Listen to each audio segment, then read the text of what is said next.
কোনো বিদেশি এ যাবৎ বলে নাই যে we want resignation of Sheikh Hasina. Awami League ক্ষমতা থেকে চলে গেলে আপনাকে দেশ থেকে চলে যেতে হবে কিনা, বা দেশ থেকে আপনি চলে যাবেন? কেন?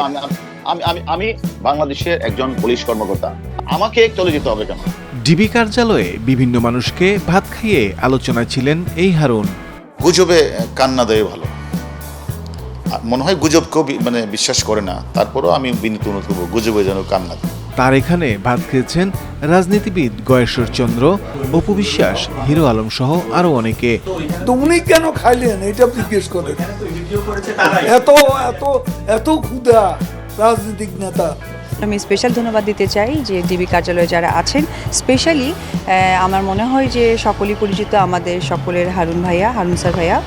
সর্বশেষ খেয়েছেন ছাত্র আন্দোলনের 6 সমন্বয়ক, আর সেটাই কাল হয়ে দাঁড়ালো হারুনের জন্য। তারপর আপনাদের কাছে বলে যাই, আমি সবসময় আপনাদের প্রতি দোয়া হইল আপনারা ভালো থাকবেন। পুলিশের কিছু সদস্য ডিবি হারুনকে নিয়ে অভিযোগ করে বলেন, যারা নিজেদের পদ পদবীর জন্য আজকে আমাদেরকে মৃত্যুর মুখোমুখি ধার করিয়ে দিয়ে পালিয়ে গেছে, তাদের খুঁজে বের করুন, তাদেরকে শাস্তি দিন। ডিবি কার্যালয়ে ভাত খাওয়ার পর হারুন সম্পর্কে গয়েশ্বর জানান, তোমার তো চাকরি থাকা উচিত না। আমার তো মনে হয় তোমার চাকরি যাওয়া উচিত। প্রধানমন্ত্রীর এরকম একটা শত্রু তুমি হাতের সামনে বাইরে ভাইয়া কবরে পাঠাইতে পারলো না।